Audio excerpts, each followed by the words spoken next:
Operation Ajay ने पकड़ी रफ्तार, युद्ध में फंसे लोगों की हो रही वतन वापसी। युद्ध में फंसे लोगों ने बताई आप बीती। नमस्कार, आप देख रहे हैं श्रेष्ठ भारत और मैं हूं आपके साथ गायत्री।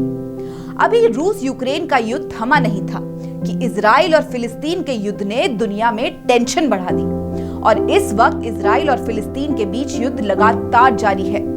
ऐसे में कई लोग युद्ध में फंस जाते हैं और इस युद्ध में भी कई लोग इजराइल में फंसे हैं जो अपने वतन वापस लौटना चाहते हैं। उसमें भारत के लोग भी शामिल हैं, जिसके लिए भारत ने ऑपरेशन अजय की शुरुआत की है और इजराइल से अब तक 212 लोगों को लाया जा चुका है।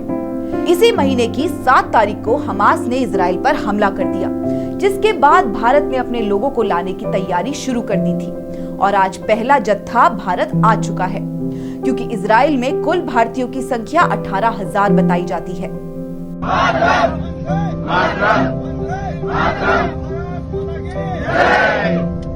फिलहाल अपने वतन लौटे लोगों के चेहरे पर मुस्कुराहट साफ दिखाई दे रही थी। लोगों का स्वागत केंद्रीय मंत्री राजीव चंद्रशेखर कर रहे थे। इजराइल हमास युद्ध के बीच फंसे लोगों ने अपनी आप बीती भी सुनाई और भारत सरकार के ऑपरेशन अजय को लेकर भारत की तारीफ भी की। इजराइल से भारत आए लोगों ने किस तरह अपनी आप बीती सुनाई और क्या कुछ कहा, वो भी आपको उन्हीं की जुबानी सुना देते हैं। वेरी क्विक, हमने परसों शाम रात में 12 बजे हमको मेल आया, तो हमने पोर्टल पे इसको फॉर्म हमने फिल किया, डिटेल्स फिल किया and then they confirm at 8 o'clock in the morning and they said that you have flight at night. Situation control में है, आर्मी के इजरायली डिफेंस फोर्सेस के कंट्रोल में है। इन इजराइल के जो सेंट्रल रीजन्स हैं वो सेफ हैं और बॉर्डर पे ज़्यादा स्ट्रेस है। बाकी IDF is doing great job और इंडियन एम्बेसी ने बहुत सपोर्ट किया हम लोगों को यहाँ आने में। Right now it's under control, right? When the attack was happened, that was totally surprise attack and Hamas did totally wrong way, like it was a massacre, but now it's totally under control. Yeah, Indian embassy cooperated and monitored the situation quite well and always took information from us, and just they like I want to heartily thank them, like Indian Embassy and the government of India, for arranging such kind of evacuation in such a situation. Okay, but right now in Israel it's totally under control, I can say. ये different part में different situations है। South Israel में थोड़ा सा है danger है, लेकिन north part of the Israel is quite safe. I am doing the PhD there. अभी कोई ऐसे इंस्ट्रक्शन नहीं थे, वैसे काफी सेफ है। अभी ऐसा कोई वो नहीं है, काफी अच्छे से हैंडल कर रहा है इजराइल।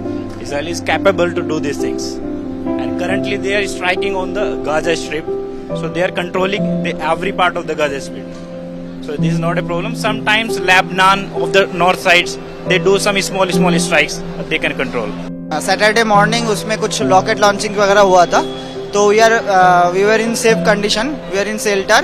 एंड तो हमारा कॉलेज का जितना भी डॉर्म्स है, जितना भी इजराइल गवर्नमेंट ने ये बहुत अच्छा किया है कि हर जगह पे शेल्टर बना के रखा है, तो we are in safe condition and evacuation process it is very smooth and thanks to all Indian government and Indian embassy in Israel and all the officials who were working on this since the day 1। तो आपने सुना Israel में फंसे लोगों ने क्या कुछ कहा, वो इस युद्ध से कितने सहमे हुए थे, लेकिन अपने देश भारत पर उन्हें पूरा भरोसा था, जिस पर भारत खरा उतरा। ऐसा नहीं है कि ये पहली बार है। इस वक्त इजराइल और हमास का युद्ध तो चल ही रहा है, लेकिन रूस यूक्रेन युद्ध भी इस वक्त चल रहा है और जब इसकी शुरुआत हुई तब भी भारत की तरफ से ऑपरेशन चलाया गया था, जिसका नाम ऑपरेशन गंगा था। रूस और यूक्रेन युद्ध के बीच भीषण युद्ध छिड़ा हुआ था, जिसको देखते हुए भारत सरकार ने एक मिशन शुरू किया। यूक्रेन में फंसे भारतीयों को एयरलिफ्ट करने के लिए ऑपरेशन गंगा लॉन्च हुआ। बचाव अभियान का पूरा खर्च भारत सरकार ने उठाया। युद्ध के कारण यूक्रेन का एयर स्पेस बंद हो गया था। भारतीय लोगों को रोमानिया की राजधानी बुखारेस्ट से लाया गया था। दरअसल भारत में गंगा को मां का दर्जा मिला हुआ है।